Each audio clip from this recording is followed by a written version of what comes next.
Michael Vaughn and one and all, and welcome to the Literary Baptists.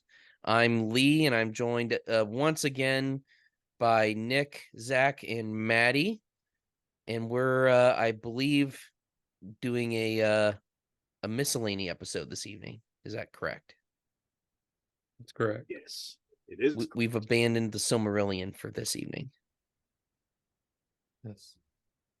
I feel strangely warmed. We're doing a topical message. We're breaking from our regular exegetical discussion through the Silmarillion and doing something topical. It's like a summer sermon series. That's hard to say. Yes. But it's better than Summer at the Movies, that series.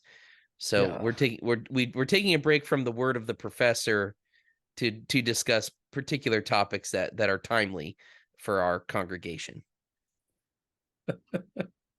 Maddie's the preacher, so she can tell us how we're I was gonna ask, are we egalitarian here? Is that what's happening? Maddie's the preacher and we're your deacons. We're matriarchal. I'm just the assistant pastor. That's all. Assistant As long as pastor. there's a lead male pastor. The old loophole. Anything goes, right? Yeah. The one thing that people should always be looking in the Bible for. It should be called the Literary Southern Baptists. Yes, loopholes. Sorry, Nick, Always I cut you gotta off, find but I them had to loopholes. tell my joke. Yeah, no, it's a good one. It's worthwhile. So I know it's been a while since we talked about the reading challenge. And I know, life is busy and it can be tough to make it through. That's part of what the whole challenge aspect is all about. So I feel that in personally mind, attacked. Zach, how's your progress? Personally attacked. Can't believe I heard that and lead I took off it that way. Oh my gosh. Put me on the spot. Well, you embarked on a new career. You went to go I find did. yourself. So Yeah, and I still haven't found what I'm looking for. oh, Man. man. Oh yeah. There's a Great little bit song. of U2 going up in here. Dang it. If only I could afford to get the licensing to put that as the bumper music. Yeah. Shoot. So I haven't done a whole lot as far as the challenge goes. I just haven't had the time to devote to some of the weightier, literature, I guess.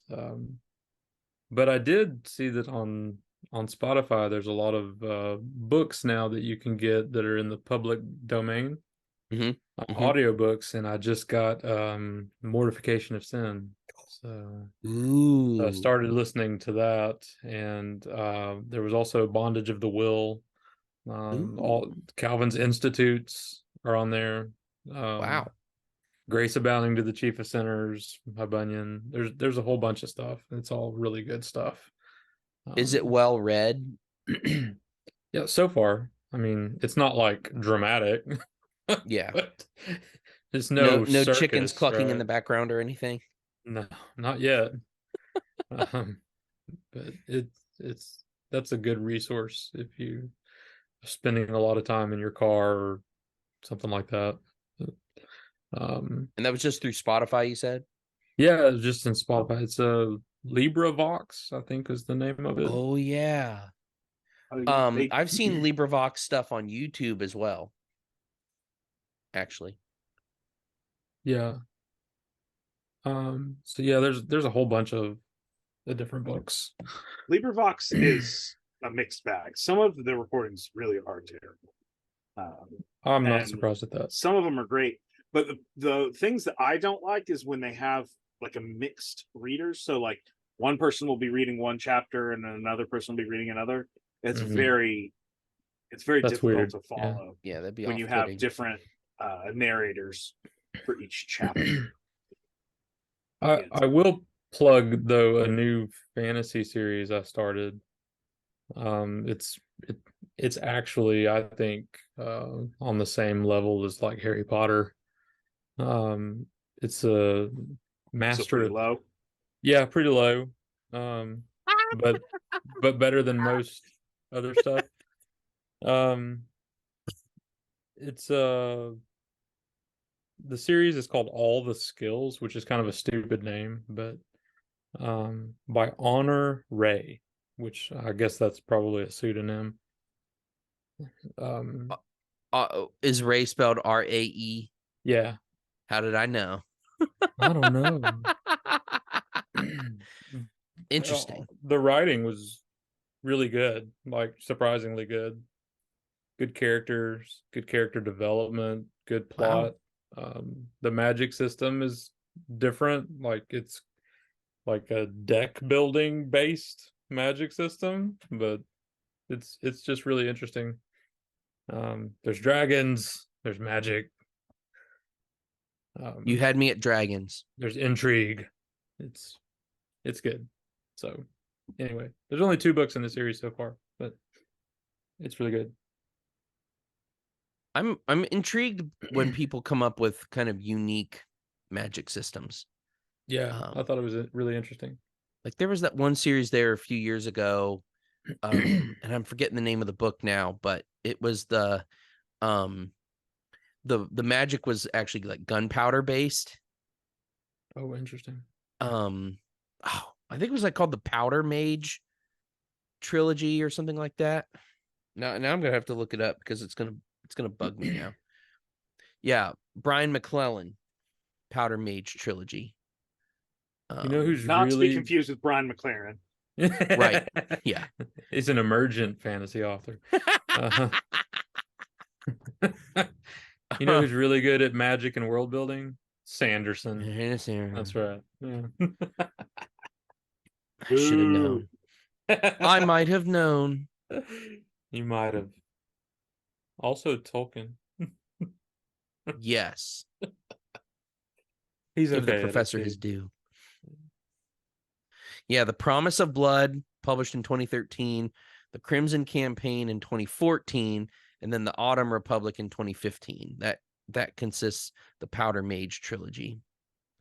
And it's got kind of like a Napoleonic War kind of vibe to it. And so basically like the guns are magic wands, essentially. It's kind of interesting. It's cool. I never finished the series, but it was pretty interesting. It was good then, huh? It was good. It was so good. So good I didn't finish it. Just like the Bible. It's good to read, but nobody finishes it. Read your Nobody Bible. can get through that last book. You mean Isaiah? Revelations.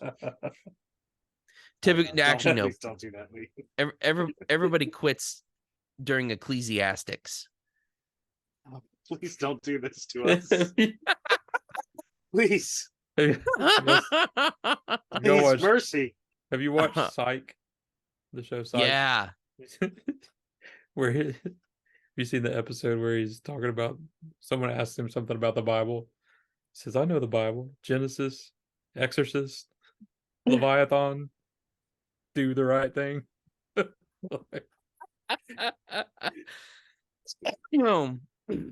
show was so funny. Yes. One of the greatest.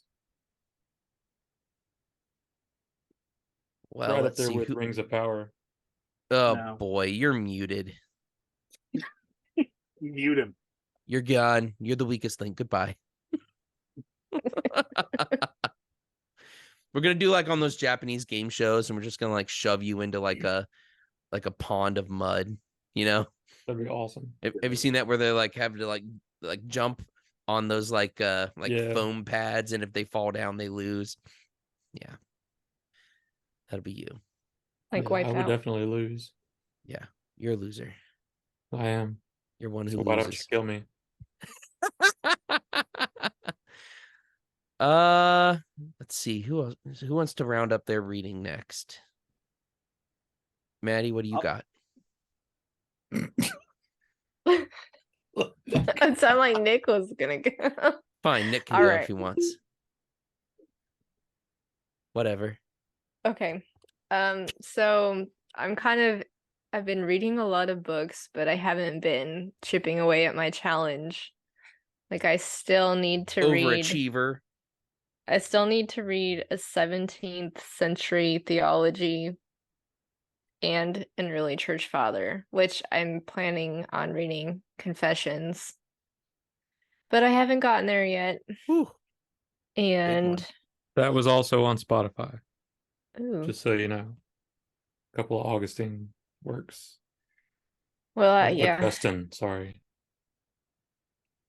You can say Augustine. It's fine. Okay, good, because that's the way I like to say it. Augustine is a city in Florida. Augustine is a man who lived in the 4th century. Thank you. I'm pretty sure he said Whatever. it like it was pronounced closer to Augustine. Yeah, I was like, I was. Augustine. Thank you. You like how Sproul says it. It sounds much more, I don't know, familiar, I guess. I'm set in my ways. I'll never change. it's Augustine. We all know. I still need to do a reread, which I'm pretty sure I have that pegged for Frankenstein. Ooh, good one. Because that was good. that was a book that I hated in high school. Like Jane Eyre and Frankenstein were the two books that I loathed and despised after having to read them in high school. And I read Jane Eyre last year, and it's probably one of my favorite books ever. So, I love Frankenstein. I don't have as high hopes for Frankenstein as I don't know. We'll see. I don't think it's gonna usurp Jane Eyre on the list. Probably not. But anything is better than loathing it. So it really can't really lose because it's already at the bottom. I think Frankenstein is fantastic. I think you'll have a great time. Yeah, I'm excited for that. But I've been reading a lot of 19th century books. I've been kind of in that. We did Treasure Island.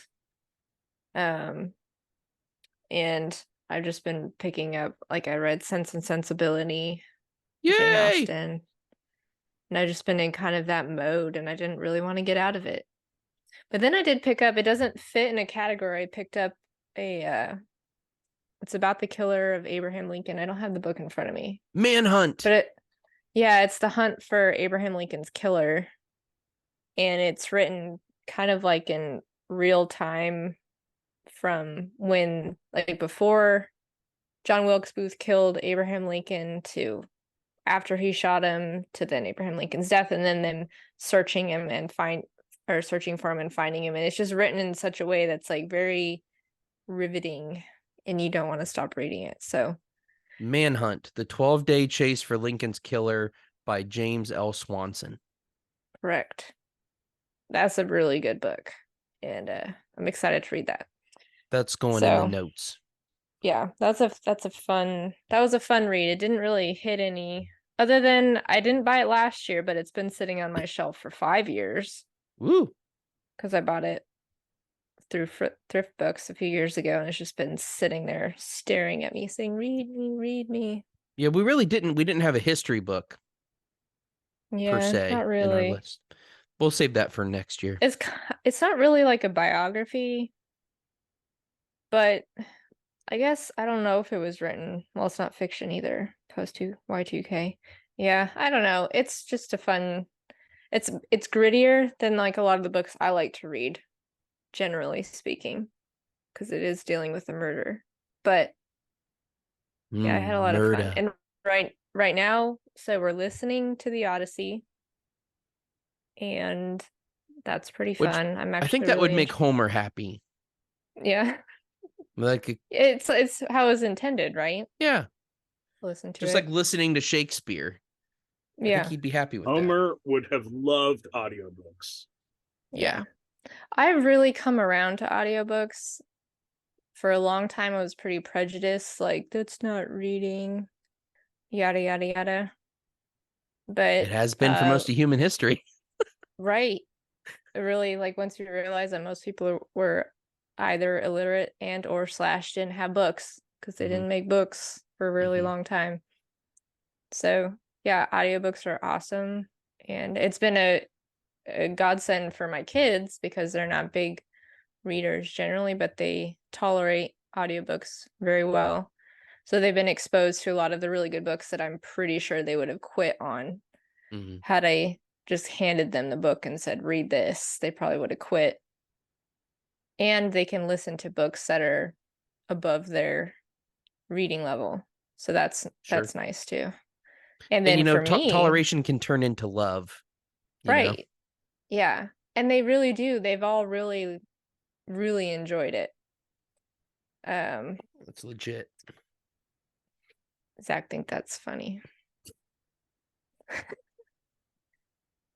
But for me, I just like being able to do chores and move around, because sitting and reading all day is fun and all, but you start to feel like your legs may never move again if you read another book. So audiobooks are pretty awesome. And then right now I'm reading James Herriot because I really like the show. It's like a PBS show, I think, or BBC, the All Creatures Great and Small.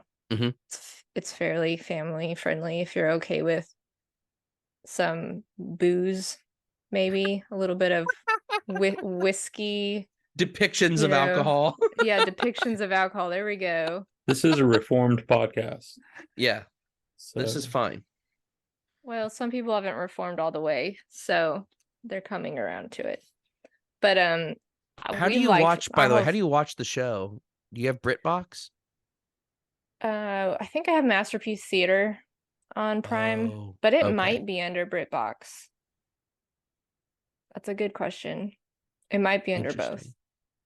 But it's a pretty good show. It's like generally pretty clean. And it's funny, and it's just a fun family show. And so we've liked watching that. And then I realized, it's based off the books that was written by the James Herriot that the show's based off. So it's like his memoirs. And he is a very good storyteller. He's hilarious. So funny. There's been so many times where I'm like crying, laughing. And I'll hand what's nice about it is like the memoirs, even though it's kind of chronological, you kind of get an idea what's going on in his life. It's really every chapter is its own story. So like I can hand the book to my husband and be like, read this chapter, and he'll sit there and die laughing and crack up. So that's been fun. It's not as clean as the show, I would say, in the fact that he quotes like the farmers, and the farmers are sometimes foul in their language. Those potty mouth farmers. I had originally hoped that this would be a really good book to like give to a little girl that really likes animals and stuff. I'm like, okay, maybe not. There is a kid's version of his stories though. There's a James Herriot for children. My kids have it, and it's good. It's very good. Oh, good. Yeah, so I might pick that up and give that to my niece instead of this one that has some blasphemies in it and stuff like that. But it's still too bad you get to keep it for yourself. Right. So that's what I'm reading. All right, Nicholas, your time to shine. It's my turn. So I have 3 squares left on the reading challenge. Wow. I have not read an early church father or a reread, and I'm like halfway through my poetry collection. And it's actually, I'm going to read a poem from my poetry collection. So I have the Poems of Rural Life in the Dorset Dialect by William Barnes, which was insanely hard to find. Billy Barnes. Yeah. He was a big Trump was a big fan of his. So it's written in this dialect, and I'm not going to try to do the dialect. Oh, so please try, please anglify this. Try it. Do it. I think. But no, I'm not going to try, because I would just offend everybody from all of Dorsetshire. And we know a significant amount of our audience is from Dorsetshire, so we really need their support. Well, they are now. Sometimes negative attention is the best attention. Yeah, there you go. So this is a poem called "Our Father's Works." Ah, I do think as I tread this path with elms overhead, a climbing slowly up from bridge by easy steps to Broadwood Ridge, that all these roads that we do bruise with horses' shoes and heavy loads, and hedges bands where trees in row do rise and grow around the lands, be works that we've found wrought by our forefathers' care and thought. They cleared the ground for grass to take the place that bore the bramble brake, and drained the fen where water spread, a lion dead, a bane to men, and built the mill where still the wheel do grind our meal below the hill, and turned the bridge with arch a spread below a road for us to tread. They found a place where we might seek the gifts of grace from week to week, and built with stone upon the hill a tower we still do call our own, with bells to use and make rejoice, with giant face, I don't know what this word is, at our great news, and lifted stones and beams to keep the rain and cold from us asleep. So now might none of us forget the pattern our forefathers set, and each be fain to undertake some work to make for others' gain, that we might leave more good to share, less ills to bear, less souls to grieve, and when our hands do fall to rest, it might be from work a blessed. Now, I love this poem. It's a little bit like mainline-ish, like, oh, leave good works, do good works. But I think there's something, just because good works don't save us, doesn't mean that we shouldn't be doing good things. Mm. And so but some of this I thought was great in terms of the idea of permanence. Like, they're building an old mill. They drained the fen and built an old mill. They found a great place for their church and they built it out of stone. And like, they were thinking of permanence. They were thinking of their works lasting for a long time. And we don't have that now, very much at least. And I think for us now, literature is probably one of the few things that does seem to last a little bit if somebody's good enough. None of our buildings are built to last. I mean, they'll get destroyed pretty easily. You can work and become senior vice president of some company or something, and people will forget you in 2 generations. It's nothing that we do is at least somewhat permanent, like it was for these people, these potty mouth farmers from England back in the day. So I just love that poem, and I wanted to share it. But if you read it in the original, it's very confusing. I've read half of that now, and so I'm starting to get to where I understand most of what's going on. Then you're gonna have to go back and read the other half now that you have new comprehension skills. Yeah, exactly. Hey, can I request that we add a beat to his reading? Like, can we do that? Only if you beatbox. You can do that. So some of the other books I wrote it down and I moved my notepad. So some of the other books I've read recently were a Jonathan Edwards by George Marsden. It's a long biography, and I read some of it in a book form, but I also listened to an audiobook of a good portion of it. It's a great one. It's long, but Jonathan Edwards was such an interesting man, and I'm convinced that he would have become a Baptist had he lived a little longer. Agreed. That's very speculative. That's why the Lord took him. Yeah. Okay.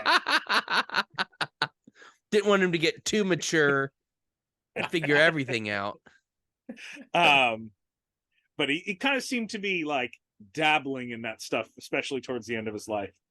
I've also read, so I've shifted things around in my reading challenge. I moved something to bought last year, and I've read 2 of the Tommy and Tuppence collections by Agatha Christie for my whodunit, and they are fun characters.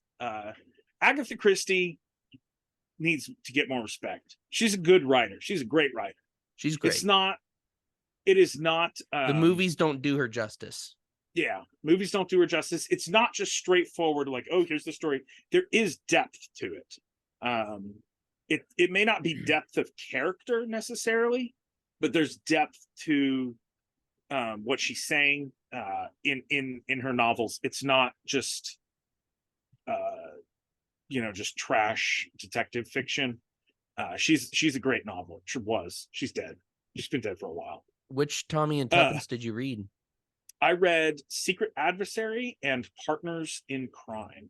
Nice. The first one was a novel. The second one's a collection of short stories that actually, okay. So Partners in Crime, each of the stories, they have a collection of detective novels, and they're running a detective agency, and they choose to act like specific detectives from other authors in how they're responding to each of these cases. So they're parodies almost of other authors. Like she did one where he was like Tommy was pretending to be Father Brown. He was like wearing the cassock of a Catholic priest and everything. Like it was a parody. But then she parodied Hercule Poirot. And so she parodied her own character. And he's talking about little gray cells and everything. It was insane. I've never seen somebody take one of their characters to parody their own character. So it was great. I recommend That's them. how you know you've fun. made it. Yeah. Yeah. When your own character's so well known, you can write your own parody. Yeah. She parodied herself. I also read Paradise Lost. I finished it. I started it a long time ago. And it was slow. Maybe I'm wrong. I loved the scenes with Adam, and I loved the scenes with Satan, but the scenes in heaven with God seemed blasphemous to me. Ooh! And I just can't.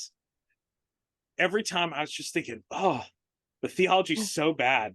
Like it seems Arian. And I don't know much. And he was about supposedly Milton. a Calvinist. I think so. I don't know. There were parts of it where you talk about free will, but it's hard to take Adam and think, okay, that applies to every person. Yeah. So it's hard to judge. I probably have to read his theological works, although I don't know if I really want to do that at least yet. But yeah. I really enjoyed the Adam and Satan scenes. And it ends very well. We always like an underdog who loses. I don't like Satan. I need to clarify this. Well, that's an episode title. I don't like Satan. I don't like Satan. Yeah, he's bad guy. Bad guy for sure. But I also is he just misunderstood a little bit? Yeah, he's just misunderstood. Because you are a bad guy. He's not misunderstood. It was clearly a bad guy. But you can't on a scale of Jeffrey Dahmer to emo teen, where was Satan in this book? Okay, that is an unfair question. Because he's definitely an emo teen. Yeah. He's so emo. So for my 17th century, I kind of cheated on this one. My 17th century theology. I read James Renahan's Vindication of Truth, which is kind of a commentary on the First London Baptist Confession of Faith. It also includes the entire text of the First London Baptist Confession of Faith, which is why I count it as my 17th century, because I read the entire thing. I support it. Yeah, it's a little cheating because it is kind of a recent book, but it includes an entire work from that time. Yeah, it's a loophole for sure. I'll admit it. Classic Christian loophole. But I am counting it. It's a great book. I'm excited to read the second one, the one on the second London Baptist Confession. Yeah. For the judicious and impartial reader, I think. Judicious and impartial reader. Yeah. Yeah. But first one is great. So that's what I've read since like the last time we talked. I'm currently reading with my kids. We're acting out The Tempest and just kind of reading different scenes, or well, we're reading through it, and we're different characters every time we read. And my kids are fairly young, and my daughter, who's 9, is just loving it. She's loving reading Shakespeare, and I think it's particularly fun when you get to act it out. And we did read the Charles Lamb version ahead of time, so they have kind of a sense of the story, and they're enjoying it quite a bit. An elder from my church gave me One Day in the Life of Ivan Denisovich by Alexander Solzhenitsyn. Yes. And I am reading that right now. And there's a Baptist character, Aloyshka, in it. And I know that towards the end, they have a big conversation. And I am excited to finish it just so I can get to the conversation between the main character and the Baptist who's hiding a copy of the New Testament in the wall. This incredibly short novel, and you're just like, when can I get to the Baptist conversation? I just want the Baptist. Come on. Don't care about these other Russians. Don't bury the lead, man. Yeah. And another book I'm reading is C.S. Lewis's Experimenting Criticism, which is about reading. It's about, is that the medieval? Different. No, it's about readers. It's about how to read a book well, or how to be a good reader of books, I guess would probably be a better way. I just started reading it, so I'm not very far into it, but he basically was saying that there are good readers and bad readers. Are you reading that book well? No. I like half the things he's talking about. I was like, yeah, I do that. So it's like, all right, I guess I'm not a good reader. Oops. But it's so far, I'm only a few chapters in, but it's a good book. It's a good short book. All right, Lee, it's your turn. Oh, my turn. I've been doing lots of reading, lots of audiobook reading, because I'm doing a lot of mowing as well, and that's just like keen audiobook time for me. I finished The Temple. That's my poetry collection. Loved that. I read, my biography was Stephen Nichols' biography of R.C. Sproul, which I loved. That was fantastic. Really enjoyed that. It went way too fast. It also inspired me to go ahead and buy the Sproul, Gerstner, I forget the other guy, classical theology book, because the emphasis on classical theology in classical apologetics book that they wrote, talking about that was a big chunk of the biography, which kind of surprised me a little bit. It was interesting because it then there was all this talk, over the last year or so on in the Reformed Twitter sphere about that kind of stuff, and it was almost like Nichols knew it was coming and stuck it in the biography, because Sproul was kind of the big voice promoting classical apologetics contra presuppositionalism, and so now I think other people have come to the rescue as well. But it's just you happen to know who that book was dedicated to? I do. Just curious. I was just curious. The classical apologetics book is dedicated to Cornelius Van Til. Oh, interesting. which is funny, and I don't, it looks a little shady, but actually Van Til and Sproul were actually relatively friendly. Sproul, in the book, Nichols mentions that Sproul would go to the Van Til's house and he would debate you know, a little bit with Van Til at the kitchen table while they ate chocolate chip cookies that Mrs. Van Til had baked. So just a real like sweet, like Sproul could be friends with anybody. Like if there's one of the things I aspire to the most about him, it could be the quality that I aspire to the most or admire in him, is the fact that he could be legitimately friends with people that he had supreme disagreements with.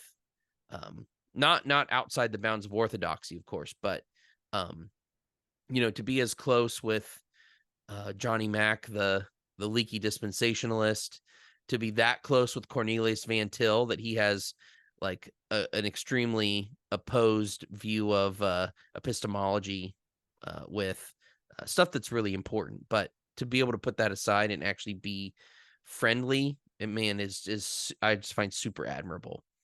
And that's one of the big things I took away from that book, was just how genial of a guy he was. And you can tell that about him, but you know that you always hear about people that like act one way when the camera's on and then a different way when it's off. That just wasn't him, and I respect that and want to be like that when I grow up. You've got a long way to go. Yeah. Thank you. I appreciate the encouragement. No problem. So that was good. I really, really enjoyed that. As far as other books, I also listened to Heart of Darkness, which I've never read that all the way through before. Boy, that was interesting, and I need to go back to that again. That is very, that just feels like an important work. And I probably need to read it again. I'm currently reading, I switched my Inklings book up and I decided to read Out of the Silent Planet. Because everybody in the world kept telling me you need to read the science fiction trilogy. So I'm like, fine, I'll make that my Inkling. I had other ideas, but this was good. So I literally just started it. I'm in like the second chapter. And it's good. It's good so far. I'm excited. I am also embarked on my early church father book. I just started it as well. So I'm reading the 5 orations of Gregory of Nazianzus. I have a great, very portable little copy of it. And I think it's going to make it a lot easier. I just finished the first one and it was good. It was very, I guess I didn't, you know, there's sermons, but man, the first one was like super polemical, which I thought was really, really interesting. And then of course, a lot of it has to do with the Trinity, the 2 natures of Christ. And so I'm excited to kind of get more, because most of that stuff I've read secondary material that quoting from these guys, but never actually read them on those subjects. So I'm really excited to like get some quotes that I can put down in a commonplace book or in some notes I can assemble to haul out at some point, because I think this is going to be really good for reference material for something, for other stuff. Church fathers are dope. I can't remember the last time if I mentioned at our last roundup, but I read The Warden by Anthony Trollope. Man, that was so much fun. That was like a total romp. I loved that book. I've been telling everybody about it, and I really want to read the next one. But I'm putting it off because I'm like, I've got to finish this, because I still have like four books I need to finish. 2 of them I just started, but like I haven't. My 17th century theology book is Precious Remedies Against Satan's Devices. I think I'm going to leave that one for last. It's up on my shelf, and I feel like that's going to be a fall read into the beginning of winter. So I think I'm going to save that one for last. I also read Amidst Us Our Beloved Stands, which is a Haken book, and it's about kind of the history of Baptist sacramentology. And so he does kind of a historical sweep of how the earliest Baptists in the in the 17th century. So I should say particular Baptists, I guess, how they approached baptism and the Lord's Supper. A lot of talk about Bunyan, especially when it came to the Lord's Supper, about communion. Who he took more of an open communion stance than most Baptists would be comfortable with. So it was good. Like, it didn't make any, and I didn't anticipate it to make any predictions of what's the most consistent Baptist take, but just having somebody synthesize all that history into a short narrative almost. It wasn't a timeline, it was more filled out than that, but a little narrative of the back and forth between these big Baptist minds at the time, putting everything together. It was really good, and it was short too, which kind of helps. But he could have done more and produced a big 600-page book probably. But I absolutely recommend that to any Baptist layman that just wants a little more historical perspective as to why we do what we do in the Baptist world. Super good. Amidst us our beloved stands. And then so for as far as non-challenge reading, I listened to a great historical book, Dying Every Day, by a guy named Romm, Romm, about the life of Seneca in the court of Nero. And he's kind of a little doubtful of Seneca, like, not that he's a hypocrite, but that there were almost two Senecas. This is how he presents him.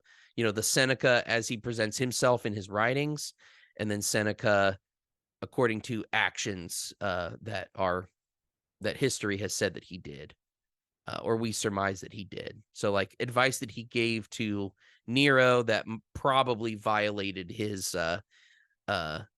principles as a philosopher. So really interesting book that kind of gives a more nuanced take of Seneca than you might think of him if you were just reading him alone. That was really good. And then I'm reading actually Al Mohler's Apostles' Creed book right now. We're having a discussion group at church, a men's book study group, and so we're reading that right now too. So I'll have that completed by the end of by the fall. Within the next probably 6 weeks or so, I'll be done with that. And I can't recommend that any more highly than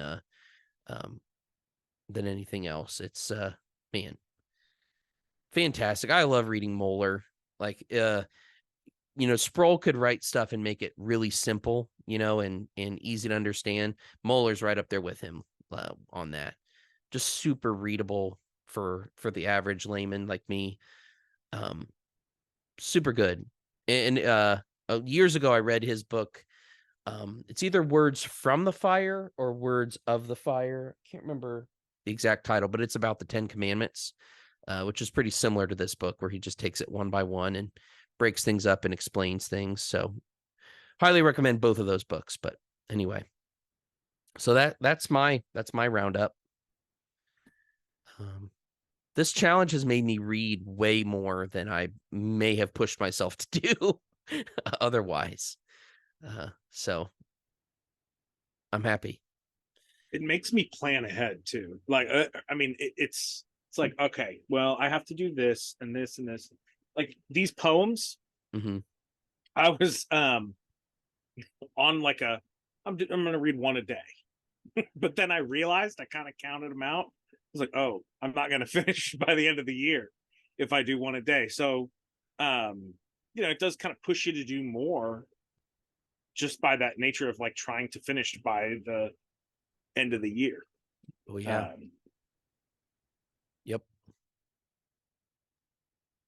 Yeah, what's It's hard good. for me is that, like, I read one and then I like get on a kick.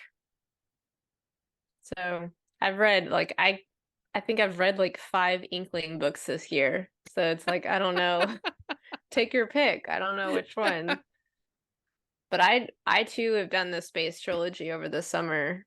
I haven't finished the 3rd book, but I did Out of the Silent Planet and Paralandra, which was my favorite of the two that I've read so far. I've heard the third one is very different.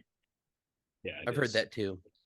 Yeah. I would put it more in the category of like 1984 or Okay. We or something like it's more of a dystopian novel and very appropriate to the 2020s, our decade.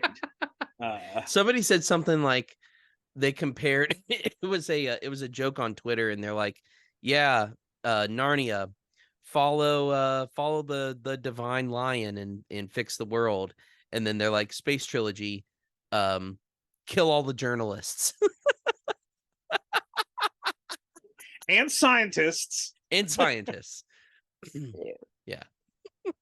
Oh yeah, Paralandra gets there's a creepy bit there. I won't give it away because you have to read it still, but yeah. I got an insane deal on the space trilogy on Kindle.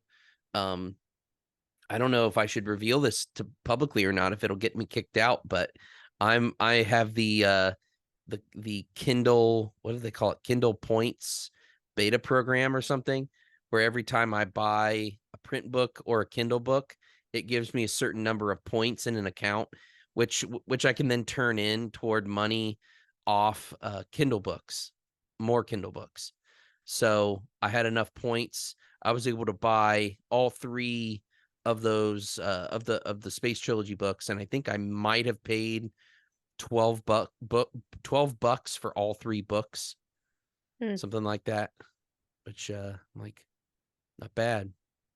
I think it's Audible.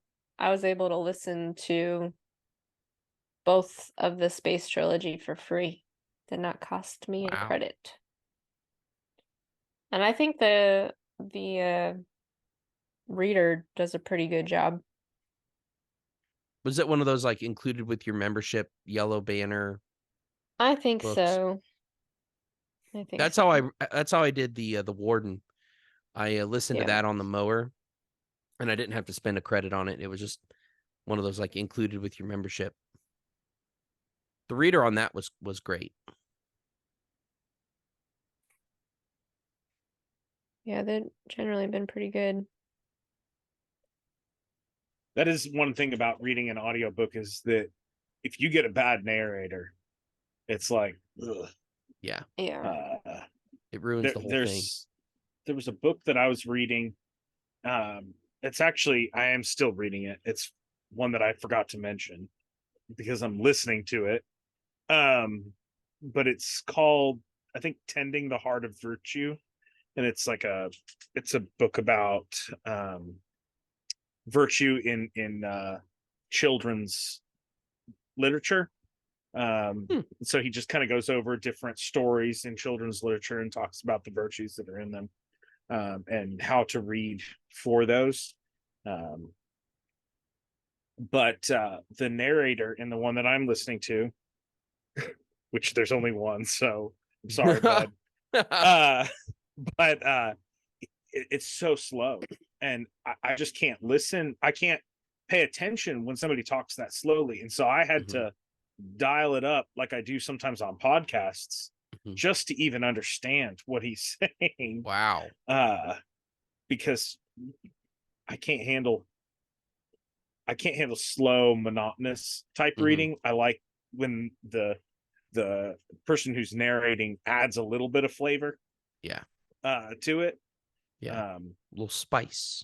Little Salt Bay on there. Yeah, just toss it in. I don't want it I don't want just the pure words. I want somebody to read it like you would read a book. So narrator matters. Oh, so speaking of great narrators, so I highly recommend people check out the ghost stories of M.R. James, who I had never heard of. I actually saw the name for the first time on Audible, and got a collection of 4 short stories simply because it was narrated by Sir Christopher Lee. I'm like, oh yeah, I want that. I want more of that voice in my Audible collection. And doggone it, those stories are crazy. There's a really good one called The Ash Tree. It is absolutely unsettling. It's fantastic. So if you have an Audible credit, I highly encourage you to find it's so M.R. James. It's narrated by Christopher Lee, and it's just called, it's the titles of the 4 stories on the audiobook: The Stalls of Barchester, The Ash Tree, Number 13, and A Warning to the Curious. So good. The Ash Tree will freak you out. Actually, The Stalls at Barchester will also freak you out. But so yeah. Also, the number 13 involves a hotel, which I think is kind of funny, where they're like, "Oh yeah, we don't have a room number 13, but there is one." So speaking of ghost stories, another idea we were kicking around had to do with spiritual warfare, because 3/4 of us are absolutely just obsessed with a new podcast called Haunted Cosmos.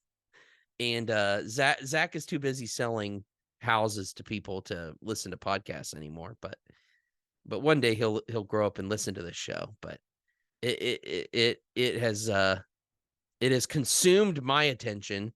I don't know about you, the rest of you guys, but it's got me thinking about things maybe that I wouldn't have thought about, or at least would have maybe thought about somewhere later down the line. But it's kind of the subject of spiritual warfare, the unseen realm, demonic activity kind of stuff. Definitely pushed its way in front of the line, to the head of the line of theological topics that I was, diving into, mainly thanks to this podcast. I don't know if that's true for the rest of you guys, but that's kind of been my trajectory. Well, I think it's definitely tapping into a subject area that a lot of us are curious about, or kind of trying to like find the right category for stuff. And I think that's why it's so popular. It's obvious, like, they do a really good job producing the show and everything. It seems very thoroughly researched. But just that topic, I think I see a lot of people, anyone that I talk to that's listened to it, or like, they're just really hungry for that kind of discussion from a more reformed point of view, because it's like usually the people that you hear talking about that type of topic are either not believers, or their theology is just like jacked. So you have to do a lot of work to like decipher and read between the lines. And and I do think there's a level of good crossover for like our subject area, being literature based and Tolkien specific, because you do see like Tolkien and Lewis and writers like that really dealing with myth and reaching back to the old myths, and they kind of cover that on their podcast a little bit, how there's maybe some truth in the spiritual side of things to old myths. So I think that's pretty important also, and that's usually what grabs my attention personally. And I need to give credit to someone else. We were talking to someone about it recently, but we're trying to figure out why Reformed people have tended towards almost a materialist view. And he said that he thought it was as a reaction against charismatic movements, which I understand. There are a lot of things, Bethel and the grave soaking, or whatever. There are nutty things Honey that we pots. should be we should be yeah. reacting against, we should be opposing because they're silly, but we don't need to ignore the fact that demons and angels and there are things, there are spiritual entities other than God that do interact with us in our and by us I mean all of the humans in the world. Not we are not contacting demons. I am not in contact with demons. I just want to put that on the record. I'm not talking to them. They're not talking to me. All of humanity. Yeah. That you know of.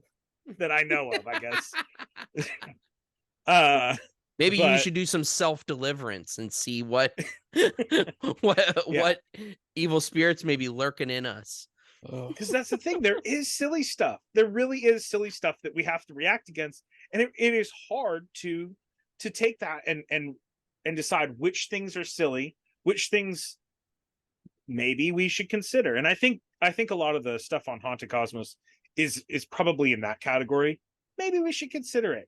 Not a lot of it is in the firm, like, yeah, obviously category. Well, and I think sorry, I cut you off. No, you go ahead. I think you have to like if you might want to say, oh, it's a reaction to Bethel, but I think you have to go back further than that. Because I think that's very like surface level. Sure, some people might be reacting to Bethel. But it goes back further than that. It goes to rationalistic thinking.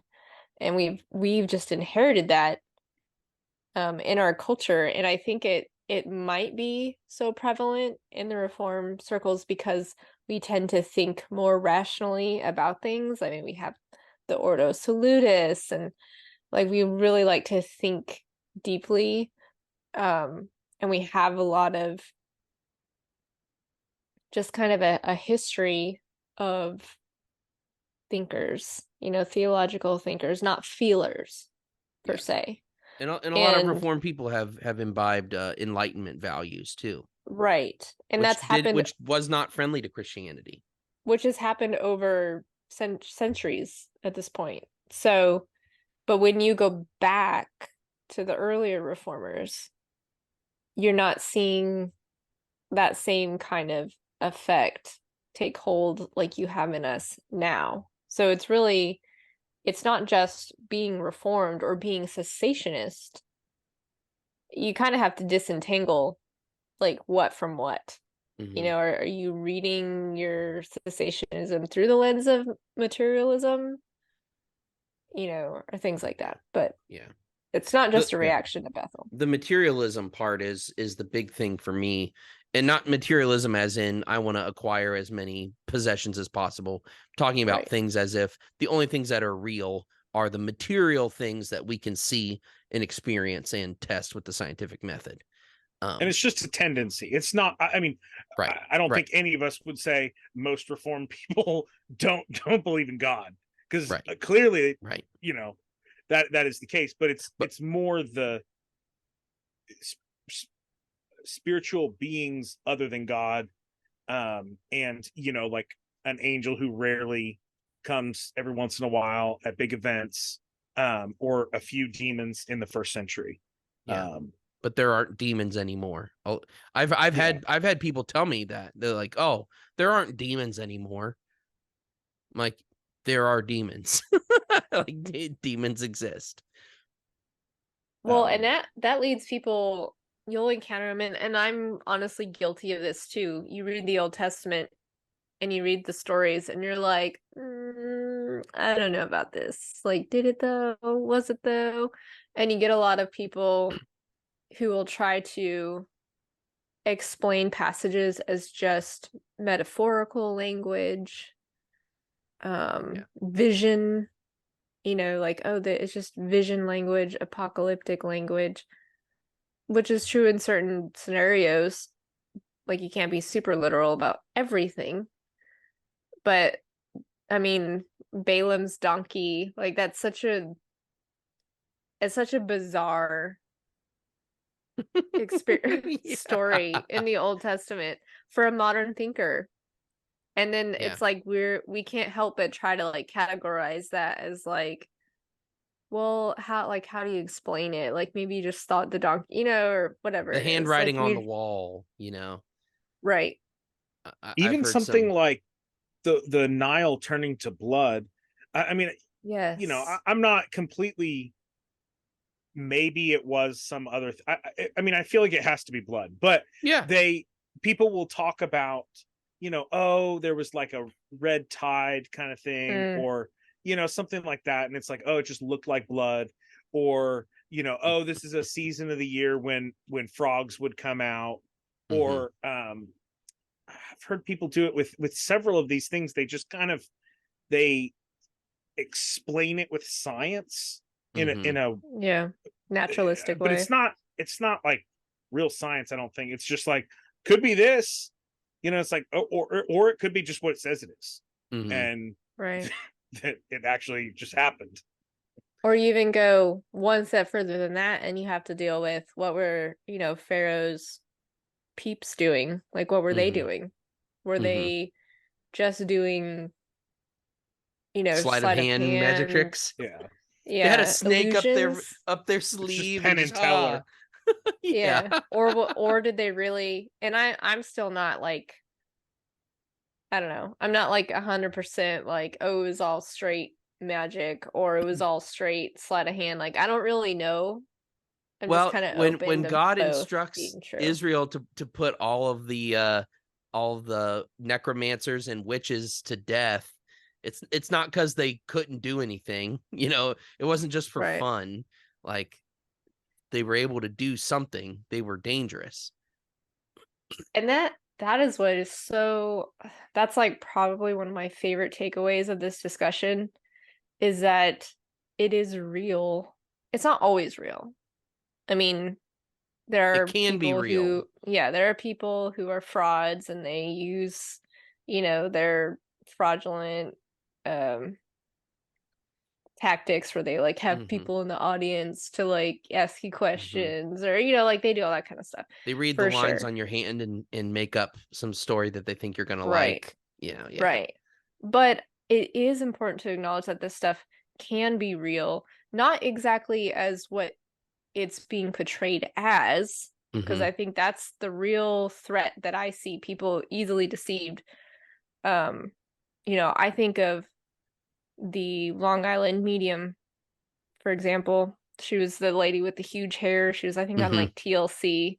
Yeah. And she's going around and she's talking to these people with supposedly their dead, loved ones. And she would ask them questions, like serious questions. And they would be like, oh my gosh, only, Sally only knew that about me. So there's no way you could have made this up. And it's very convincing. And so then you're either like pegged like, well, is she just making it all up or is it real? And it's like, or there's a third option. It's demonic. She's talking to demons. Yeah, and the demons know that stuff because they can see it. They're not omniscient, but they can see you doing these things. They know enough to deceive. And so I think that's why this discussion is so important, because there are so many people now, especially like with the witchcraft stuff, that are falling back into that. Like materialism is out. Like there's not as many people that are really into that anymore. Yeah. And we need to have real answers, biblical answers for real things that can't just be explained away. Yeah. Yeah, like I've heard good explanations about like the witch at Endor, where I've heard bad explanations that people are like, yeah, she was used to running a grift, and then all of a sudden when Samuel appears, she's like, oh no, it worked. I'm like, no, she'd been doing this and getting results for a long time. That's why people knew her. And but she was right. Yeah. It's been working for centuries, guys. Yeah, the invisible hand. but she was used to communing with her demonic familiar who would feed her data, just like you were saying, Maddie, about the Long Island psychic, Long Island medium, that was her name. And instead this time she didn't get the familiar. God brought Samuel out for a particular purpose because Saul was coming there and sinning. And that, I mean, that's something that is not inconsistent for us to believe. It's not that God was blessing the act of witchcraft, because it wasn't witchcraft that brought him out to speak to Saul. God sent him there, and he was judging him in the fact that he was seeking a medium to get answers from beyond the grave. I'm like, oh, you want an answer from beyond the grave? I'll give you one, and you're not going to like it. And that was the end of Saul at that point. But I think people have been too afraid to actually acquiesce to spiritual realities, the dark spiritual realities behind stories like that in the Bible, because it didn't fit with that assumptive materialist worldview that has been inherited. Right. And then we go and we sing, though this world with devils filled should threaten to undo us. It's like, but we don't actually believe in that. No, the devils were just the Catholic bishops. Oh, Yeah, okay. Yeah, these are metaphorical devils, not metaphysical devils. Yeah.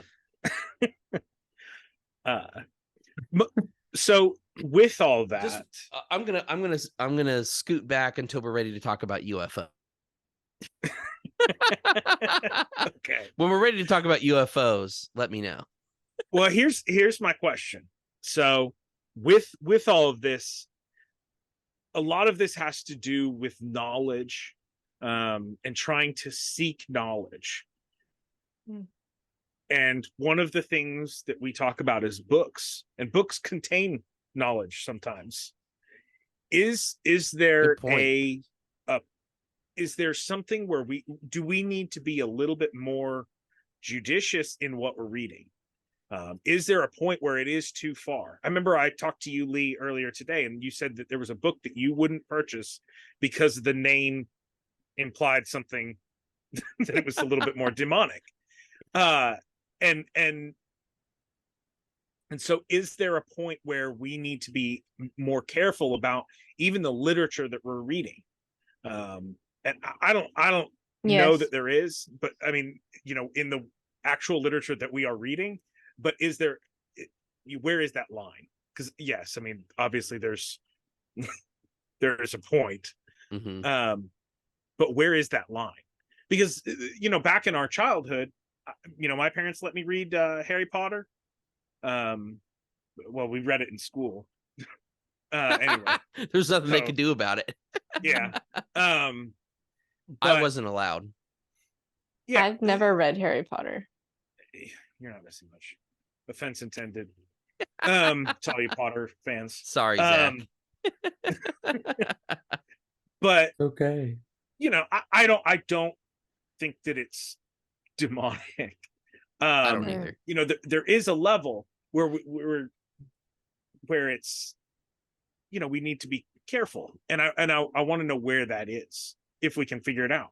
Like, even, okay, this is kind of a silly one, but the Book of Mormon. I mean, he claims to have received this, and this is direct revelation from an angel.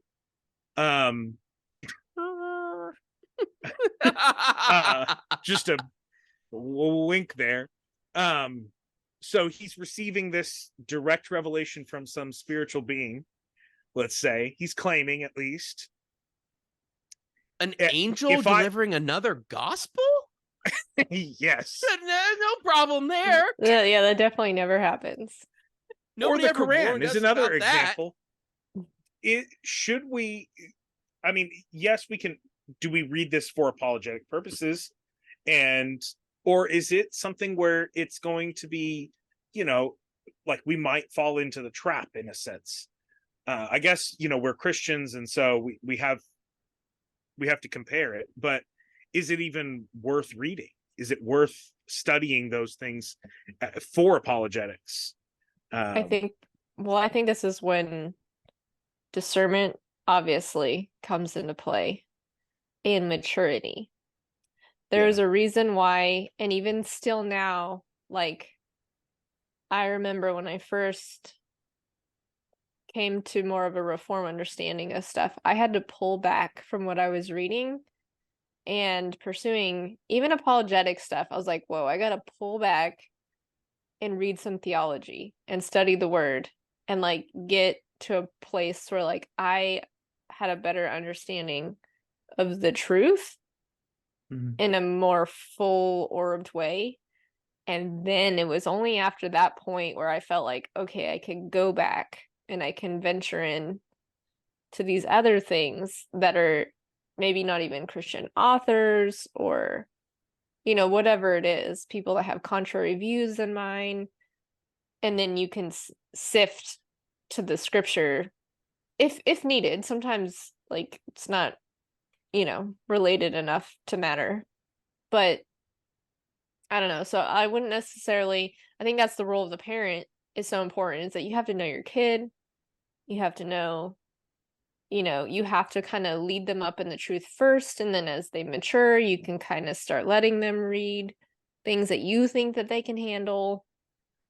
But because you do see a lot of people fall away, and maybe that's just part of how God does it, how he lets, you know, people fall away if they were not truly ours. But you just see people following different waves and winds of doctrine pretty readily, and it's because they're not like, they just, every time I hear somebody explain why they're no longer a Christian or why they believe XYZ, I'm like, you didn't know what you didn't know.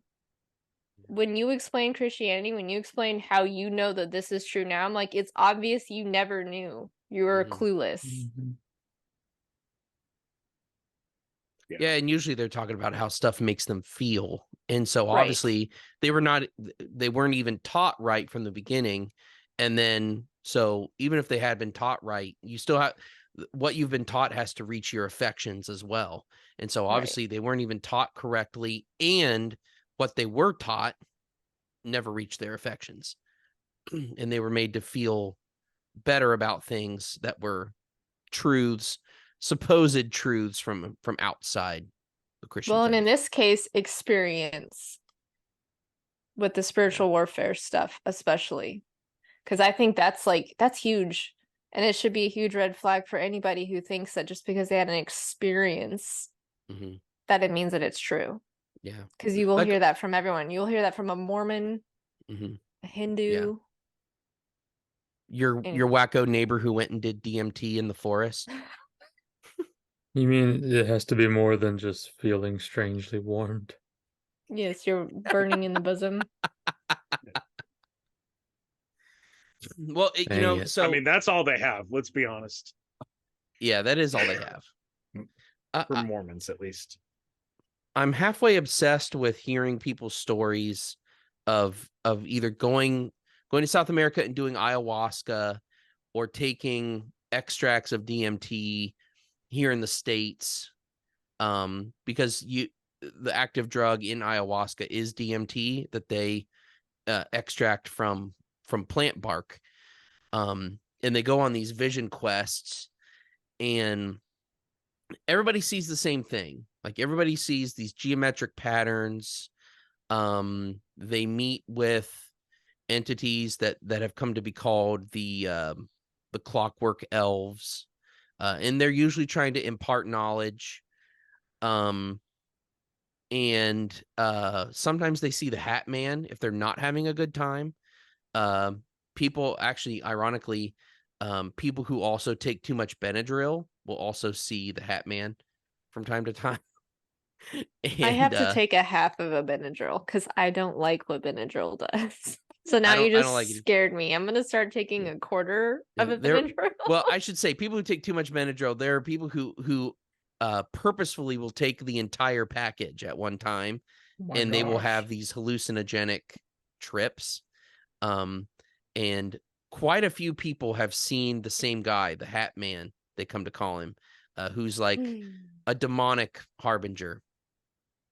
And those people are also unable to sneeze for like a month. Yeah. They have the clearest nasal passages that you will ever imagine.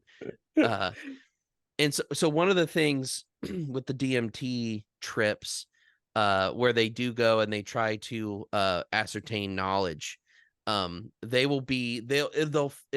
feel like they've spent decades learning from these entities, and then they wake up and they've been, it's a very short trip. Like you're out for like 20 minutes and then it's over. Like the actual experience is over. And so for them, what really compounds part of the experience, which I'd say is entirely demonic, is the significance of the passage of time, where they can kind of leave our temporal time frame and spend what feels like an eternity with these. They'll see them as like divine entities, and then in progressive trips, because they always want to go do it again, things get darker and darker and darker. That's so Actually, bizarre to me. Is it just the drug itself just opens up a gateway to the spiritual realm? That's it's like a one-way bizarre. portal to a demonic experience. That's Categorically wild. Everyone sees the same thing. They all see the geometric patterns. They all meet the clockwork elves. And then sometimes, you got any Christians that try this out? Maybe we can meet angels. I don't know any Christians that have tried it. I would not recommend a Christian to try it. So somebody who tried it and had a bad experience was actually, good grief. Now he just traded out to the Giants. Not the Giants. Aaron Rodgers. Aaron Rodgers. Yeah. From the Jets. Giants. He went to the Jets. That's it. He went to the Jets.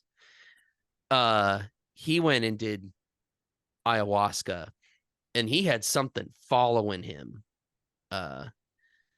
He told a story that he was in the locker room bathroom and saw something behind him in the mirror, and then all of a sudden all the lights in the locker room started like busting one by one, and he ran out to his car and and sped home. Like, not today, Satan. Literally. Wow. And he might have seen the Hat Man.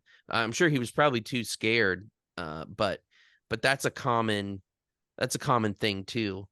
There are entire Reddit threads devoted to people having seen the Hat Man, and it's a almost like a demonic harbinger of death. Like people feel this overwhelming like death, impending death feeling when they see this entity. Well, hopefully it helps the Jets lose to the Dolphins twice a year. Whatever it takes. I just find this so bizarre. Like, why would it? Because it's naturally occurring, right? Mm-hmm. Like, it's not, say plant-based. Why would a plant open up a gateway to purely demonic entities? That is really bizarre to me. Well, it'll be the same. Okay, Mr. Materialist. Magic mushrooms too. I'm not being materialist. just like mind. It seems like mind-altering drugs. They just make you susceptible to the spirit world. It just opens that up. It's not just that drug, but I hallucinated on lore tabs, and I won't ever have one of those again. I don't care how much pain I'm in. So, that was freaky. What'd you see? I don't remember exactly what I saw, but I remember I was like, nope, not doing this again. Oof. I will hurt. Did you see a shadowy man in a hat out in the hallway? I don't think so.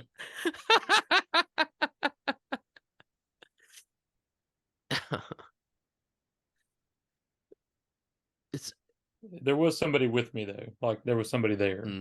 Like not physically, but like in the vision. Yeah, like I was hallucinating. It was no thanks. Was it your guardian angel? I don't think so. It wasn't a happy thing. Was it Aaron Rodgers? Oh, wow. Probably. What if he saw you and you saw him? Yeah. You apparated into the same space he then apparated I saw into. Into the future and he saw into the past. It's like Which Prisoner would of be kinda Azkaban. cool. Yes. So something I think is interesting, in the realm of spiritual warfare and the craftiness of demons, however you want to describe this, but I think the demons run plays differently based on where people are. So like I think the way that demonic activity manifests itself in our world, the more developed and materialistic, you know, atheistic world that we live in, it's all very like science-y. So my conjecture is like UFOs and alien abductions and the UAP stuff that was just being discussed in Congress today as we record this episode. I think these are all fronts for just simply demonic psyops missions to like distract. Because what's the thing everybody mentions when we talk about the potential for alien life on other planets? What will this do to religion? If we find out there are aliens, will people believe in God anymore? Like it's almost like the whole phenomenon is meant to. Yes. I like to tell people that people will ask me because I get wound up. I've loved UFO stuff for a long time. I've seen black triangles before, so but anyway, that's a story I could tell sometime, but I've done construction paper and cut out shapes, so but oh man, now now I've distracted myself. Anyway. You're talking about like developed countries with UAPs and then third world. Yeah, so everything's like couched in science-iness. With your point, I think one of the best arguments for it is the idea that, and I think they may have mentioned this in one of the Haunted Cosmos things, but it makes it so that ancient people don't look dumb. And I think that's huge because clearly ancient people were not dumb. If you read anything from ancient Greece, they're not dumb people. Aristotle, these are smart people. You could disagree with Aristotle. I disagree with Aristotle sometimes, but he's not a dumb guy. Plato, same thing. These are not dumb people. And yet sometimes they believed in things, even some of the ancient Near East, non-biblical stuff. You think, how on earth did they believe this kind of ridiculousness?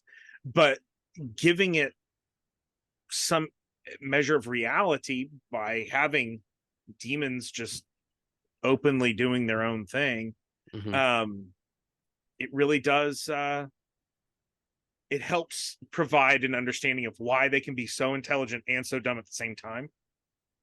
Yeah, it really I think that's does. one of the best arguments. It defeats, well, they wouldn't acknowledge it because they think that aliens have something to do with evolution, proving evolution.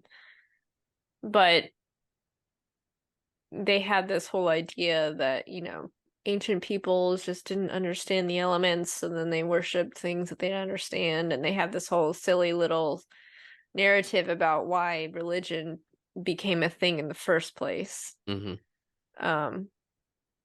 But it kind of explains that. And then kind of like what you were saying, Nick, too, is just kind of I was thinking about the other day is they'll read the Bible and be like, oh, it's so backwards. They believed in this and they believe in that. And then they turn around over here and believe on all this other weird nonsense stuff. And you're like, who's the xenophobe now? Ever heard of chronological snobbery? Exactly. It's so primitive. Well, and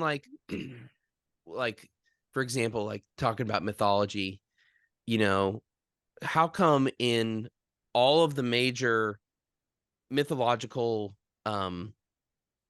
traditions that we know of, I'm thinking specifically Greco-Roman and Norse, you've got gods having demigod children with human women. But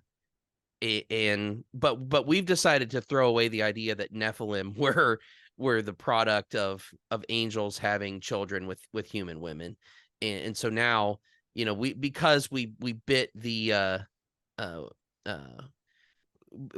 no, let me describe it a different way.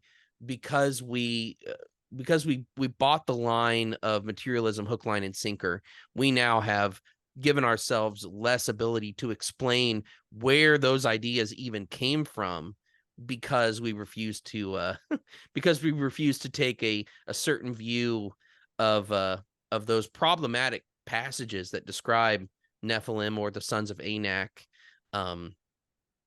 In order to appeal to the modern mind, we now have lost our connection with the ancient world, where we've inevitably sprung from. So I say all this to say Hercules was a Nephilim. Thanks for coming to my TED Pantheon Talk. is real. That's what you're saying. Yeah, not that they were gods, but they pretended to be. So, Or like, at least came from the same source story. ideas. Yeah. Okay. Yeah. So Fi- then fictions about things that really were real at some point. did the Nephilim die out, or are they just off world? They were flooded out, and then it happened again. And that's where the Happened sons of again. Anak after the flood come from. And it's tall people, so it's probably the Dutch. Yeah, they became their yeah, their descendants that never got killed are Dutch. They all assembled in the lowlands. Did they still have descendants now? No. Why No, not? I don't believe so. Well, 'Cause don't got some killed people out. argue that like it's their spirits that are usually yeah, what you're like Well, seeing, Nephilim spirits like Bigfoot or yeah. things So like that. Some God people say that. God locked away, you know, what some people call the Watchers, the fathers of the Nephilim, locked them away in gloomy darkness, like it says in the Bible. But the Nephilim that died in the flood and then were killed in Israel's campaign to take over Canaan, those are the conjecture is those are the demons that do the demonic activity that we still see today. Okay. Like I said, that's the conjecture, but Cool. I'm not super privy. But I will say, so this is one of my pet peeves of sometimes even biblical theologians will do it, but when they read like ancient Near East stuff, myth or whatever, obviously the secularists are going to do it, but they'll be like, oh, the Bible is just pulling, like they're borrowing from this and they're borrowing from that. It's like, but then whatever, secular, you're going to do what you're going to do. But when supposed Christians start talking about it like that, I'm like, no. This is like the true story. Yeah. And then everything else around that, like they might have had those beliefs, but they're like skewed versions. They're like telephone versions of the true thing that happened. Yeah. So, but like you were even saying the pantheon, I was thinking of like the Hindu gods and all that. Like there's so many similarities to that type of thing. Now, I think a lot of that, like when I studied Hinduism in college for one of my classes, I was like, this is straight demonic. Like it doesn't even try to hide it. Yeah. Particularly South India. Creepy. Like if you look at those temples, they're literally dark. So creepy. And they look Yeah. figuratively dark. I mean, you have dark. like the gods like holding, like sitting on the heads of people, and it's just, That's why super I don't creepy. want someone who subscribes to this religion anywhere close to the White House. Are you talking about Ramaswamy? Yeah. This is the most political this pod will probably ever get. Do not vote for him. Anyway. It's all Is he variations Hindu? of the same thing. Yeah, he's practicing Hindu. Oh. Yeah.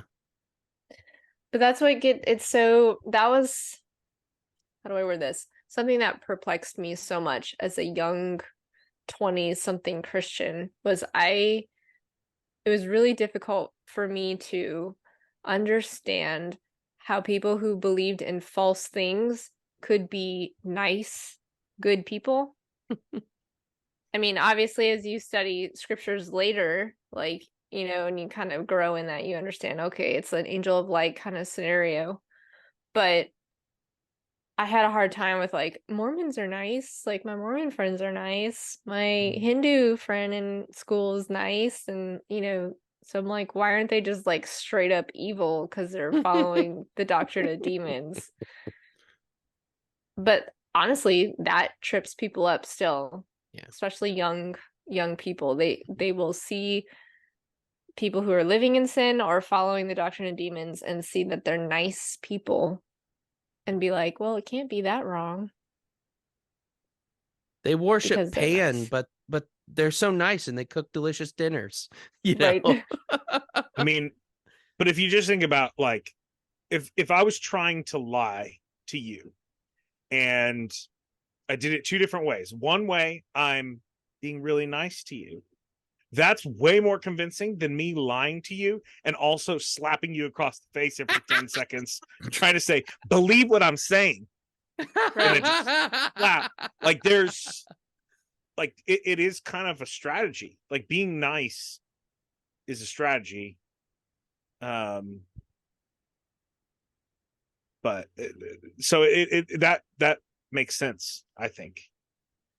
And for spiritually darkened people speaking to spiritually darkened people, it sells. Right. But if the Holy Spirit is in any way working in your heart, you know, to eventually bring you to faith, I think those appeals end up falling deaf, or falling on deaf ears with you. Right. I really do. Or at least bringing you through whatever you need to be brought through. Yeah. I went and visited the local Mormon temple before it is consecrated, I guess. I don't really know what the word is that they use, but Did you wear your after cream they cheese build it, did you wear the cream cheese hat when you went? No, I didn't. Should have worn a But Coca-Cola hat. you know, when I you love ask, caffeine t-shirt.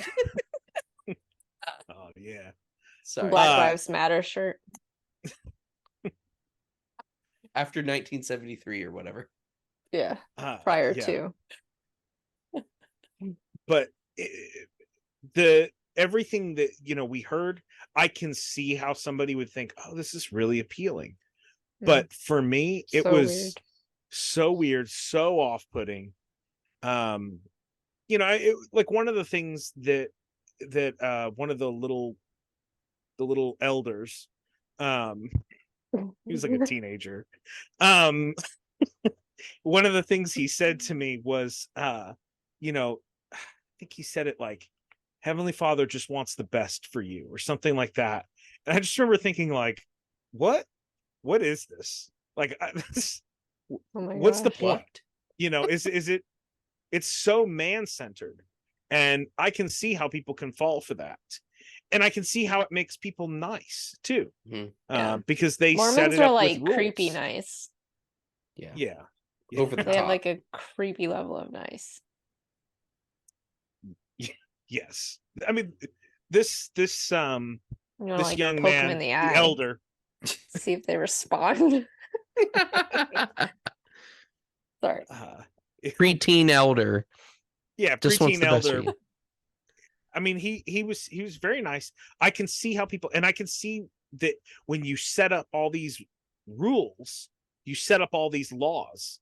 It's an evil to set up man's laws and hold other people to them. That is that's wrong. Yeah, but they do it, and it makes them look good to the outside world. And because they're doing good things, they're being nice, they're being good people. In quotes, out of desperation. Yeah, exactly. but it's actually like just draining people because, they're having to earn their own salvation, although their salvation is very vague and and I mean, also you just go involves a to lot a of weird different stuff. level of heaven. Yeah. Yeah. What does it really matter? Blasphemous, sort of, too. There are a lot of bits to it. What? But- Yeah. Why aren't you? As a Mormon, why don't you just shoot for the lowest rung and just phone it in? Well, You know what I mean? Don't you want your own Terrestrial kingdom, good enough for me. I don't want a planet. I'm afraid of heights. I want to be on the ground. I just want to go to heaven and have a bottomless mimosa that never runs out. I couldn't enjoy that that does in my sound pretty earthly good. life, so give me a heavenly mimosa.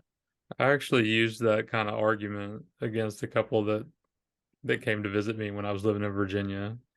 It's like, wait, everybody gets to go to heaven? Then why would I work at this? Like, why? Yeah. What? Different levels of heaven. It's still heaven. Who cares? I got my Like, ticket punched. Everybody gets a ribbon. yeah. Everybody gets a trophy. I don't have to try hard. Mormonism is sin- the participation award of religions. Yes. But it's like their stuff, like if an alien, which it did, I guess, but if an alien made it a religion, it would be Mormonism. Mm-hmm. It's Yeah. that weird. It is a sci-fi religion. It is. It's so weird.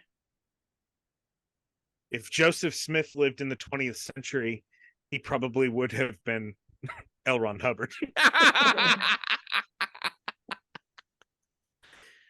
So Yeah, uh it's on the level. I'm excited about the revelations to come. yeah. What, where gay marriage is legal now? Yeah. Probably. That's the next one. Trans, whatever. Yeah. Yeah.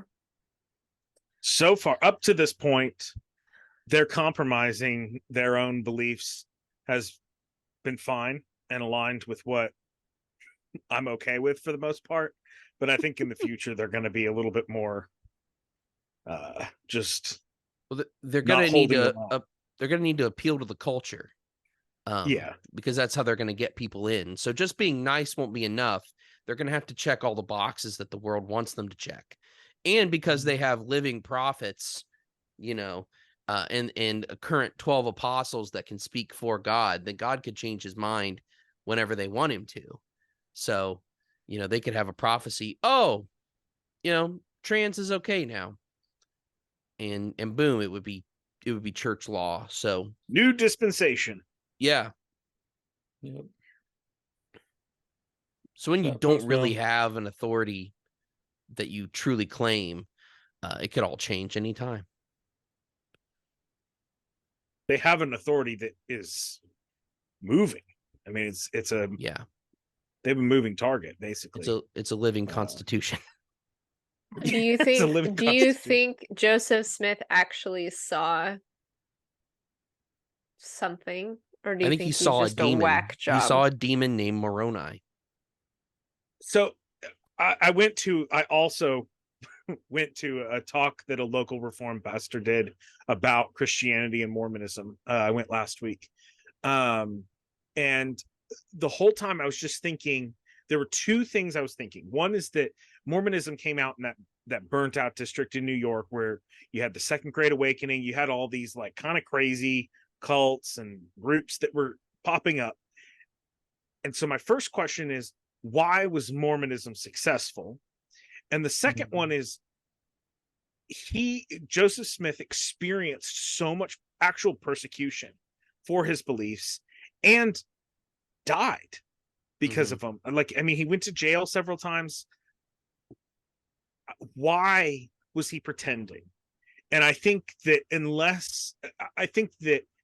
the idea that he actually did see a demonic power and that's where the roots of the religion are. I think that answers those two questions in a way that just saying that he was a nut job who was trying to trick people. I just don't think it answers those two questions well enough. Yeah. Same with Islam too. I think it's very much in that same category. Yeah. He really did get remarkably a special similar. revelation. Yeah. He just got it from a devil. Yeah. Yeah. An illiterate revelation, apparently. Yeah. Yeah. The demons really need to learn how to write better books. Yeah, there's a remarkable similarity between Islam and Mormonism. Especially in their origin stories. Mm-hmm. You can get a private revelation from somebody, guaranteed you're going to be a heretic. Mm-hmm. I wonder if it's the same demon. Was it named Could be. Moroni? Yeah. Mm-hmm. Well, and then the weird, like, native, like, the whole Native American Yeah. connection that they try to throw in there. And then they Yeah. find, well, and their obsession with Egyptian stuff. Yep. That's weird. Ding. Like, it makes sense with the time. I mean, obviously they were finding Egyptian, like, they were excavating and things like that were happening. But it is interesting that they latched on to the Egyptian stuff. And then they would find Native American hieroglyphics and be like, "Oh, this is also a thing." Like, ooh.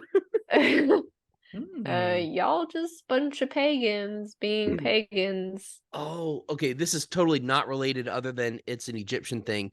But did you know there was a point in time when they were finding all these mummies and they ground them up and made them into paint, and you could buy mummy brown paint? It's a beautiful brown. Sounds like an excellent archaeology. So there's I forget what painting it is, but a guy painted it was a picture of 3 ladies in a room, and I learned about this on a Vsauce video, which is some of the most like secular materialist stuff you could ever find on YouTube. But it was really interesting. He showed a painting. He's like, it's a picture of 3 ladies in a room, and he's like, there are 4 people in this picture. And he's like, so he points to the 3 ladies, and he's like, also, see this color brown in her dress and this color here? That's a person too. And then he talks about mummy brown, and they basically stopped making it anymore because they ran out of mummies. I can get some. It'll take some time. I get you a mummy by Tuesday. Let's get into this business. So anyway, yeah, that's kind of interesting. Yeah. I always find it interesting just the how serpents, dragons, those always are prominent. And then the bull, like bulls, cows. Because it's not just Near East stuff. It's elsewhere also. And then ziggurats. Oh, yeah. I mean, that makes sense with the Babel dispersion. But yeah, ziggurats and pyramids. You mean spacecraft landing sites? Yeah, they're actually, they were all built by Nephilim. That's why they're so big. What about Stonehenge? I doubt it. Stonehenge is Nephilim work as well. Easter Island. No normal person could move stones. Easter Island is so weird. Mm-hmm. That is another weird. That's going to be my theme. So weird. Nephilim also explain all of the like enormous bones that are found sometimes in humanoid shapes. Maybe the Neanderthals are Nephilim. I think so. These like prehistoric man things that we find that have skeletons that aren't quite right. I think, aren't the Neanderthals supposed to be shorter than? I don't know. I think they're supposed to be like short. No, I don't know. We're ruining this for Lee. I know, but it's just I'm just I not like to super keep sold up on pretend history too.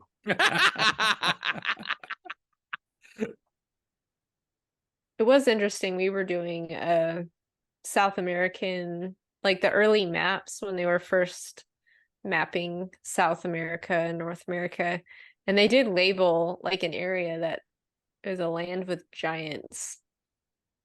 It was interesting. Every culture has stories of giants. Yeah, Patagonia, the land of giants. some of it was like probably embellished for sure, but it's just interesting But every how, culture has them across the world, and they yeah. couldn't have influenced each other. It came from somewhere. But Here I stand. I can do no other.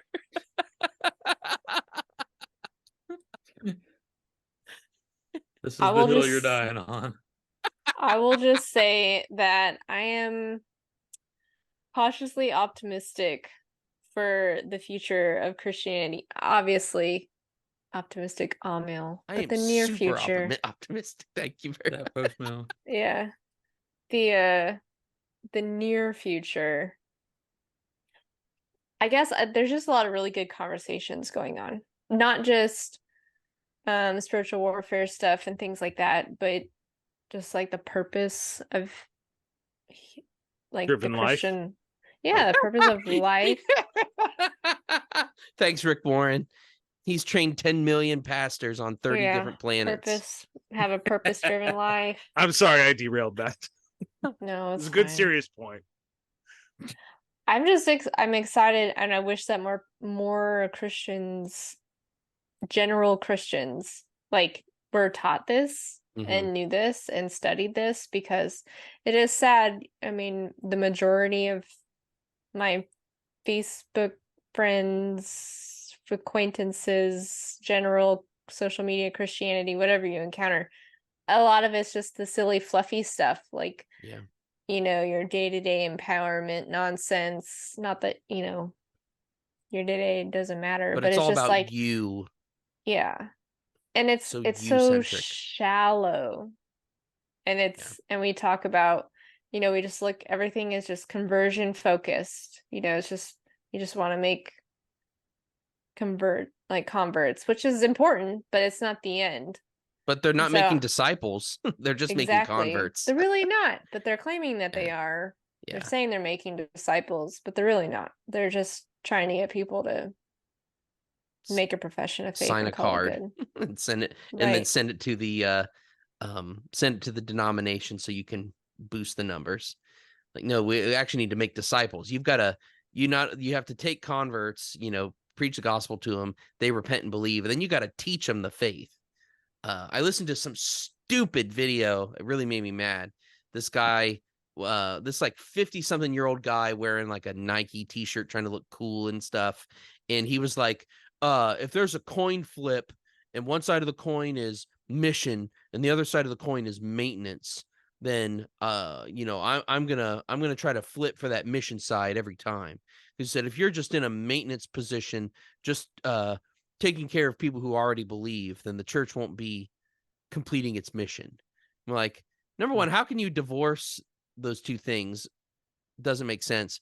But number two, why would you crap on maintaining and by maintenance being like ministry to believers? Like, believers need ministered to. That kind of is the mission of, especially of corporate worship. So the mission of the church, at least when it comes to meeting, is all about maintenance, right? Or ministry to believers. That's a crucial part of the Christian life and a crucial part of the church's mission. Yes, we should reach out to the world and we should be proclaiming the gospel to our neighbors, but we couldn't forsake what happens on Sunday morning as feeding the flock. We shouldn't feed the flock in order. We shouldn't stop feeding the flock in order to grow the flock. What's the point? Right. It's Yeah, like it made me animal really- hoarders where they're all starved, Yeah. living in their own feces because you keep getting Yeah. more. I have to save every cat, and you bring them all in the house, and you can't clean up after them, and you can't afford to feed them. They were worse coming into your house than if they had stayed out in the wild. Right. Don't bring people into the church and then starve them. Really Yeah. grinds my gears. Well, it's they've like replaced the ends and the means. Like they think that the ends is conversion. Yeah. But really, the end is a Christ-like life. Mm-hmm. The means is the gospel. Like, yeah, you need converts, but that's not the end. That's not like check, done. Yeah. Like, we did you're it, good. guys. We Moving completed the on. Great Commission. Have fun. Stay here for the Mormon missionaries to come Yeah. after us next. Yeah. Once you don't teach your kids anything meaningful about the faith, you'll Yeah. lose them to the next cult that comes their way and acts nice. Mhm. Yep. Yeah. I'd like to bring some pessimism because this is getting a little too optimistic for mine. Is it that the demons are deceiving us so that when the rapture comes, everybody thinks that Well- it was the aliens? Yes. That's But- excellent. I have seen a lot of I think what people back in the day used to say, that persecution brought some clarity that like Constantine muddled up by accepting Christianity in the Roman Empire, and then eventually, Rome made it the official religion, so people pretended to be Christian, and there was a lot more false Christian. And then we got the belief. schismatic Roman Catholic Church. I think your optimism may fall more into the fact that there is more opposition, not just external opposition, but the fact that a lot of people are formerly evangelical, or what are the ex-evangelical people. Mhm. There are a lot of people that I grew up with, people that I went to college with, who have left Christianity, and I think most of the time they've left for kind of this progressive, nothing, just kind of standard American Moralism, yeah, yeah. virtue signaling. I mean, like for them, a worship service is a Taylor Swift concert or something. Like, it's just not. Yeah. It's nothing. like an I Who, feel by the God way, in is this a Chili's lizard tonight. person. Yeah, and so for them, they are moving away, and I think that the people who are continuing in biblical churches are generally, I mean, obviously we will always have, not always, but we will have people who are actual unregenerate people in the churches, but I think we have a higher percentage now than we did in 1955. Yeah. And so I think that's a big part of it, is that we can actually have these conversations now without having an overwhelming voice of listen to the culture, Mhm. that kind of group. Although it does seem like that from evangelicalism, like the high up, what people call Big Eva, like that. Mhm. They do seem like they're saying that, but I kind of do feel like they are the old guard, and their influence is just waning, and Absolutely. they're grasping at that cultural Because relevance. they don't have anything to offer. Mhm. Yeah. It's dwindling, other than feeling good about yourself. But how long does that last? Yeah. Yeah. The millennials and the part of Gen Z that are religious do not care at all about the Big Eva chase the culture type stuff. Even so much that the ones that go like really extreme end up chrismating into the Eastern Orthodox Church. like they overcompensate. And because they want something that's connected to history, something that feels ancient, something that feels reverent, even though I would actually argue those worship services are actually irreverent, because they don't care how God has said he wants to be worshiped. They're worshiping according to their culture, or Re-sacrificing. it's a big problem. That's a sin. Does Eastern go so far as Orthodox do that again? Do they do the re-sacrifice? They have a similar. I mean, they're not going to call it. They call it the Eucharist, but they don't. They don't call it transubstantiation, but it's basically the same thing.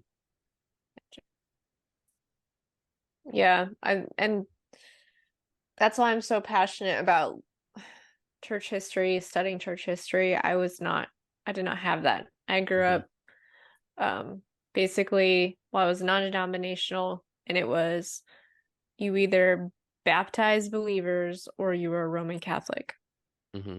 Or it was you have a relationship with Jesus or you have religion. And anybody who sat in a pew and not in a chair had religion, not relationship, or anything like that. If your church had a big wooden pulpit, you were doing religion. If you sang out of the hymnal, you probably fell in religion, not really. It was just like because you had to sing the new religion contemporary. is a bad word somehow. Yeah, of course it was. It was terrible. But that was because that was like literally all we were taught. Is religion was essentially akin to Roman Catholicism, where you have the external law, but no inward life, which is true. Just go through the motions. But it's a severe misunderstanding of church history, by and large. Yeah, it's so much of a course correction. It's actually a course in correction. Right. And that's why I hitting think the opposite ditch. A lot of people in my age range and younger have gone to the more traditional churches. Either they're completely out of it or they don't know where else to go. And so they go to the obvious, I'm going to go to the big cathedral that's real fancy and at least acts like they're worshiping a God that cares versus and is beautiful. Yeah, God versus that is beautiful. Skinny jean, Hawaiian shirt, flip-flop pastor guy. Preaching the 5 points of the Lion King. Right. Exactly. And just the hyped up nonsense. With Matata, no tradition. Yeah. So, but I guess I'm just excited that the conversation is happening in a lot of circles, in our circles. I hope it spreads. The more I read of church history, the more I want to make the church pre-modern again. Because I feel like once we had that turn into modernism, basically after the medieval period is when we talk about modern times. So it's not just talking about the 20th century. It goes way back, but the pre-modern guys, they really knew what was up. I mean, we have some perks. We're not maybe as superstitious about stuff. Yeah. Although Zach but probably we are thinks a I little am stitious. now. Just a little stitious. I will always be a little stitious. I don't know if I can ever get rid of that. But come to my TED Talk about the Nephilim, and then we'll really talk about who's superstitious. I want a whole lecture on that, Lee. You could get it. I want it. Good. Bring it. Yeah, we need to work it. wrap this up, and then you're gonna keep talking about it, and that'll be on our Patreon that we don't have yet. Yes, so, the appendices. Subscribe. What a great for Tolkien heads, the Patreon special feed should be called the appendices. Yeah. Do it. I like it. And then you have to tell us about Nephilim in Elvish. Yes. Oh man, yes. I'm so excited. I'm gonna get drafting. Who in the Tolkien universe are the Nephilim? Oh, it's the Bjornings for sure. Okay. Yeah. Shapeshifters. Skinwalkers. Okay. Man, if there was only a case where the Maiar had children with elves. Yeah. Oh. Are you saying Elrond is like a Nephilim grandchild? Can there be good and Aragorn bad too? Nephilim? I mean the Numenorians are pretty Nephilim-like as well. Yeah. They really are giants. And so were there good Nephilim? No. Although I've wondered if people have tried to make a Nephilim type case for the likely fictional Saint Christopher, because he's described as a giant, but also just sometimes described as having a dog's head. So, take that as you will. I'll Now take it as that dog. Now there Half actually dog, is half a man. saint who truly was a dog, but that's not Saint Christopher. Saint Fido. It's Saint Clifford. It's Saint. I always want to say Saint Guinevere, but obviously that's not right. Guilfort. Yeah, Guinefort. That's it. Guinefort. So there are literally icons out there of a dog. The book that I read, I think it was the book that I read for my modern, the Archer's Tale. That was like his patron saint. Guinefort? And he was pretty sure. Yeah, that's awesome. Pretty sure it was also mocking. I mean, which is fine. It didn't bother me. He's the goodest of good boys. He was such a good boy, he was canonized. So would the Nephilim be a mockery of the incarnation? Absolutely. Yeah. Okay. Yeah. And it's the same thing that people who are abducted by gray aliens, they're often told that they want to take their DNA material to combine, with theirs and hybridize their races and become one. And which has been a pagan thing for a long, long time, uniting humanity to the gods. And so, that's what the Nephilim were all about, just the demonic plot to ruin humanity, to make fun of the incarnation for sure is part of it. And then, to spit in God's face. Oh yeah, you made these people, we'll remake them in our image. And we'll make them into giants. That is interesting too, is that it was the males with the female, like in Eve. With the human women, yeah. Yeah, scenario. Mm-hmm. The daughter of Eve. Interesting. Yeah. They knew it.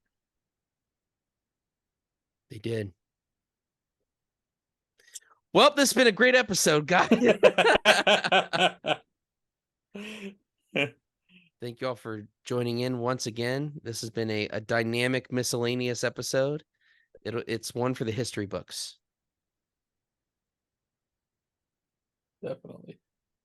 It's great to unload unhinged theories about more things than just Tolkien's works. We got to be unhinged about something completely else tonight, and I, for one, appreciate it. So thank you all very much, and may Monway keep you in the one, and peace out.